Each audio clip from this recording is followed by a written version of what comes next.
GRP Itarsi ने बड़ी सफलता हासिल करते हुए अंतर्राज्यीय बेहद शातिर बदमाश को गिरफ्तार किया है।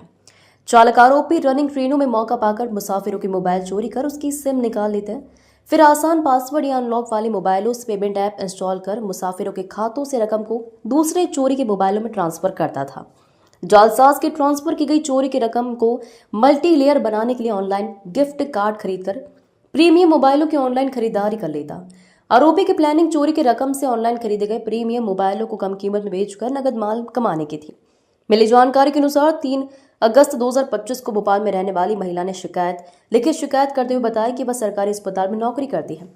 शासन की ओर से बेंगलुरु में आयोजित ट्रेनिंग कैंप में शामिल होने के लिए 3 अगस्त 2025 को वो राजधानी एक्सप्रेस के कोच नंबर A3 में बर्थ नंबर 13 में सवार हुई थी। सफर के दौरान उनकी नींद लगने पर अज्ञात चोर उनका बर्थ पर रखा बैग लेकर चंपत हो गया। चोरी किए गए बैग में कीमती मोबाइल, सोने की chain, ID card, SBI card, debit card सहित 1 लाख से अधिक का सामान रखा था। महिला ने घटना की शिकायत जीआरपी थाने बेंगलुरु में की। वहां 0 पर कायम कर केस डायरी थाना जीआरपी इटारसी को भेजे गए। इसके बाद 7 अगस्त 2025 को जीआरपी इटारसी में असल कायमी का जांच शुरू की गई। रेल एसपी राहुल कुमार लोढ़ा ने बताया कि लगातार की जा रहे प्रयासों के दौरान पुलिस टीम को 4 सितंबर 2025 को मुखबिर से सूचना मिली कि इटारसी रेलवे स्टेशन के पार्सल ऑफिस के पास एक संदिग्ध युवक ट्रॉली बैग लिए खड़ा है, जो महंगे मोबाइल को कम कीमत बेचने के लिए ग्राहक की तलाश में है। खबर मिलते ही टीम ने घेराबंदी कर संदिग्ध को धर दबोचा। उसके पास मौजूद ट्रॉली बैग की तलाशी लेने पर उसमें सोने की चेन, 12 आईफोन सहित अन्य कंपनियों को मिलाकर 24 मोबाइल सहित एक लैपटॉप मिला। आपको बता दें कि आरोपी पहले भी राजधानी भोपाल जीआरपी के हत्या चढ़ चुका है। उस दौरान भी आरोपी से बड़ा मशरूका जब्त किया गया है।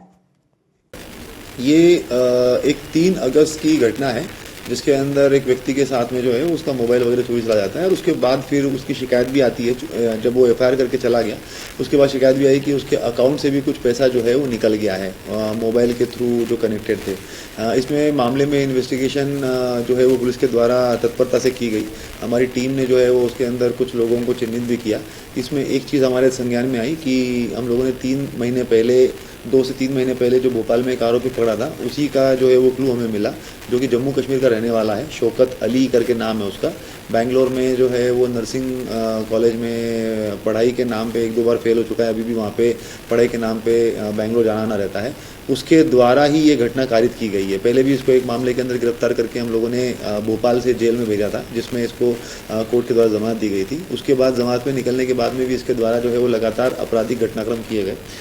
उसको जो है वो अभी हाल फिलहाल में हम लोगों ने वापस राउंड अप किया है। राउंड अप करके उससे जो है वो लगभग 20 लाख का मशरूका बरामद किया है, जिसके अंदर अलग अलग आईफोन्स, जो उसके द्वारा चोरी किए गए मोबाइल के जो अकाउंट्स है, उस अकाउंट में से पैसा निकाल कर खरीदे गए थे, वो सारी चीज़ें जो है वो बरामद की गई है और आगे और इन्वेस्टिगेशन कर रहे हैं। हमारा प्रयास ये है कि जितने भी और मामलों के अंदर इसने इस तरीके की चोरी वगैरह की है, तो उन मामलों को डिटेक्ट किया जाए कि वो मामले कहाँ पर रजिस्टर हुए हैं, चाहे वो बॉम्बे, नागपुर, अलग अलग देश के किसी भी कोने में हो, तो उन मामलों को आइडेंटिफाई किया जाए और उसमें उनको जो है वो सूचना देकर उसकी गिरफ्तारी कराई जाए, ताकि इसको बड़ी से बड़ी सजा मिल सके।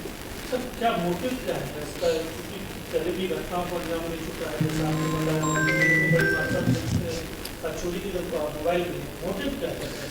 ये बेसिकली जुआ खेलने का आदी है।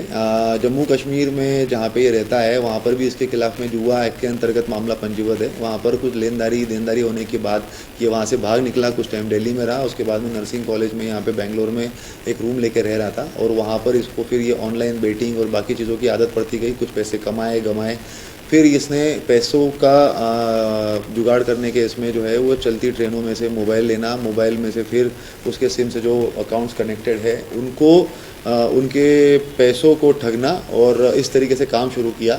थोड़ा टेक्निकली ठीक ठाक होने के वजह से इसके द्वारा जो है वो बड़ी मात्रा में पैसों की हेराफेरी की गई और उसके बाद में फिर अपने इस तरीके के शौक जो है वो पाले गए।